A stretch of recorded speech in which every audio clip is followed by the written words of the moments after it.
Welcome to Jamie's Vinyl Hideaway. Now, I've been talking about this for like years, getting Tony Trombo in here. Tony Trombo of Talking Zappa fame, the podcast.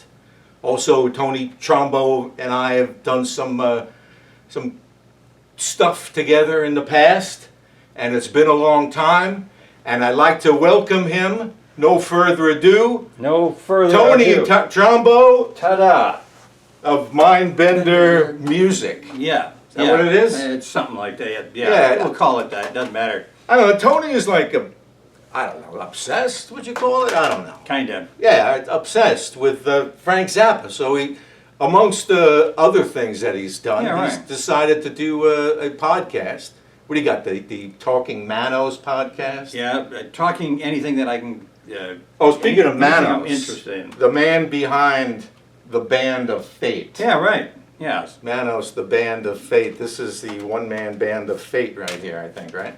Well, yeah, pretty much, yeah. So I used to go to record stores back in the day and buy live rock albums. If I didn't know who they were, didn't matter, I just buy rock albums. And so I bought, I found out all kinds of people, and I bought Live in New York with Frank.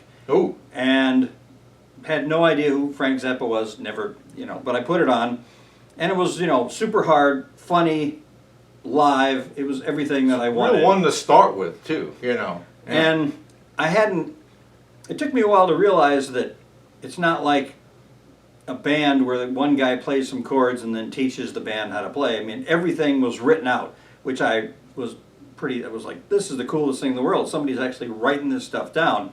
On that seemingly, haphazard album. Yeah, yeah. And if you listen real close, there's overdubs, and they're doing the exact same thing, really tight all together, so it had to be written down. And so from then, it's like, cool. The guy's a composer, not just a rock guitar player, and then I just couldn't get enough. And I just started buying albums. Some albums, I'll say it, some of Frank's albums are like better than others. Some of them I just go, yeah, I don't like it. Seems like I wouldn't, because it's like if you like something. But I mean, I like Rush too, and some of the Rush albums I think, yeah, okay, that was okay. You don't need them all. Why did I spend the money? But so you've got yours. Right, and I usually get what I like, right? So, ones that I think are really important. My Talking Zappa podcast, I got a hold of as many Zappa players as I could, pretty much on Facebook. I just, sent them a message. I do a Zappa podcast. Will you talk to me for 30 minutes on the phone? And most of them said yes, which was great, because then I got them on the phone, I recorded it, and they're all, go to YouTube, just YouTube, Talking Zappa, they'll all pop up. Well, at least the ones that I posted. I've got a lot that I didn't even bother to post. But, so who do you got here on Talking Zappa? These guys? The Freak Out, first album? The very first double album ever recorded, they say. 1966? Yeah. Verve Records? That's a reissue, by the way, Black Label. Yeah. And I interviewed from that. Nice record. It is, and it's a good record. It's weird. Nice cover. I'm sorry, well, it wasn't Susie Cream Cheese, was it? No. I interviewed, the person I talked to, Frank's sister, I talked to her, and she was around when that came out. And of course, they were all, I think she's quite a bit younger than Frank. And it was kind of interesting. It's like, what did you think about this relatively weird kind of album? And they all liked it because they knew Frank's stuff and what he was like, and so it wasn't a real surprise that this had a lot of 50s doo-wop stuff, a lot of 60s, a lot of crazy. Well, he's experimenting on this album with like tape loops and all kinds of things, which with a computer nowadays you can do all that stuff no problem. But back in those days, a tape loop, they had two machines that tape running around the studio, and it was a massive thing to do. And of course that came out, and then like Sgt. Pepper came out, and they're doing all the tape loops and all the stuff. So they they swiped a whole bunch of stuff from that Freak Out album, and it did pretty well. You know, I guess they. Well, you know, Verve gave him another chance to do another record. Yeah. Absolutely free. Yeah. This is one of my favorite Mothers albums. Oh, this has got a nice little cover there. Yeah. Now, when I interviewed Don Preston, the keyboard player, or the Monster, if you watch any of the movies. The Monster, nice blue Verve label. And yeah, when Frank finally decided that they weren't up to the task of playing what he wanted, so he had to fire them all. Apparently, they owed, he said, well, you guys owe me like, I don't know what it was, $15,000 because I put out so much money for you guys. And so they said, well, we don't have that kind of money to pay you, so they said, why don't we sell the equipment that's in your basement, you know, that we used, and that'll pay that off. So I guess they sold it all, and Frank came to him after that and said, well, you still owe me $10,000, all you guys. And they're like, and so none of them really left happy. That was Did kind they of leave? I thought this was like, you know, well, that happened. after a few albums, but you know, when he finally did get rid of him, Bunk Gardner, I guess, the saxophone player, just hates Frank. I don't know if that's true, but that's what I heard because of this, that, you know. Well, I have a story. Okay. As to, you know, how I got this record. My friend Joe, back on Long Island, went to his house one day, and there was a stack of records like this. I hate when people put records like that. There's a stack of them. You know, like the family records. It wasn't really Joe's records. And I see this sitting near the top of the record, and I was like stacking. I was like, wow. These records were hard to find back in the late 70s, 80s. They were all out of print. They weren't doing CDs yet. And, you know, of course, there was a dispute with Verve and whatnot. And anyway, so I said, where'd you get that record? He said, oh, my sister got it. The Mothers of Invention came to Long Island. They played at the movie theater that she was working at as an usher. And she came home with this record. Now, she was probably horrified, Yeah. you know, by the whole experience of being an usher at a Frank Mothers of Invention concert. And she came home with this record, never played it. I mean, you could tell it was never played. So I was like, I'll give you $20 for it. Ha! I should have offered him 10. Ha, Joe. Ha. Anyway, yeah, so I gave him $20 for it. I think he gave it to his sister. You know, and this was like in the, you know, mid-'80s. And so that's how I got, and this record is just like, and it grows on you too. It used to be like I'd play half of it, you know, Call Any Vegetable, Brown Shoes, the most, you know, if he put out Brown Shoes today, they'd probably put somebody in jail. For that. Yeah. But anyway, great record, absolutely free. And of course, you know, that kind of goes to that Sgt. Pepper. That was 1967, and Sgt. Pepper comes out, and everybody's trying to compete with that. Of course, Frank Zappa doesn't compete with that. He just makes fun of it. So another Verve record. We're only in it for the money. Were they in it for the money, though? Yeah. You know, the little play on the Sgt. Peppers. Of course, they had to turn it inside out. Otherwise, they were, you know, going to be in some problems with the Beatles. So yeah, this is a popular album too.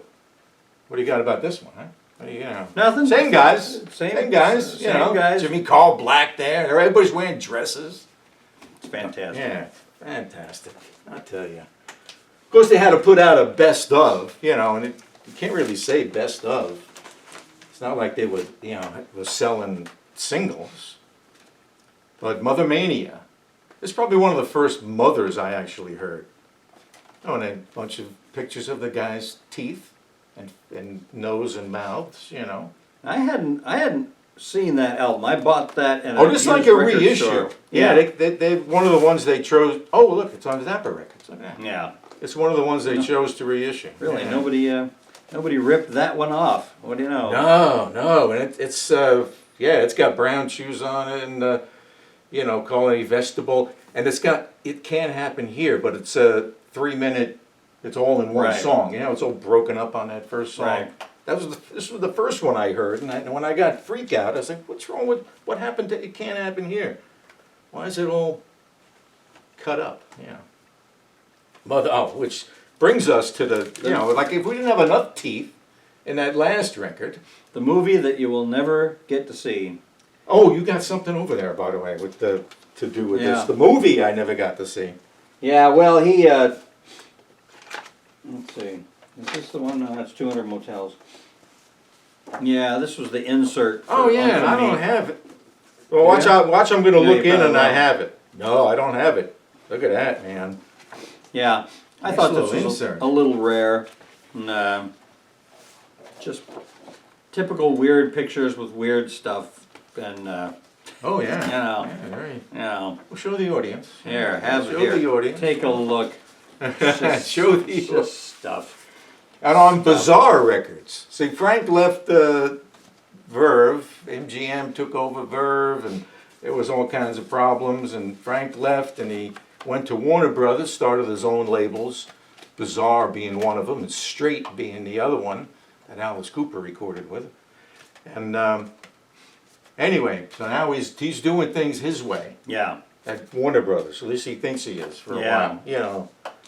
So how we doing for time there?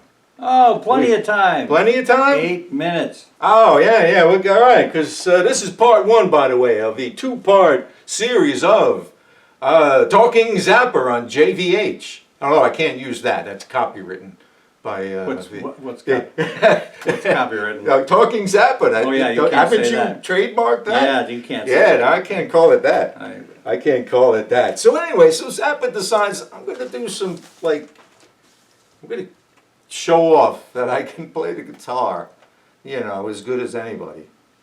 Would you say that? Yeah. Yeah. As good as Oh, anybody? yeah. Look at that. Well, Hot rats. Frank said that he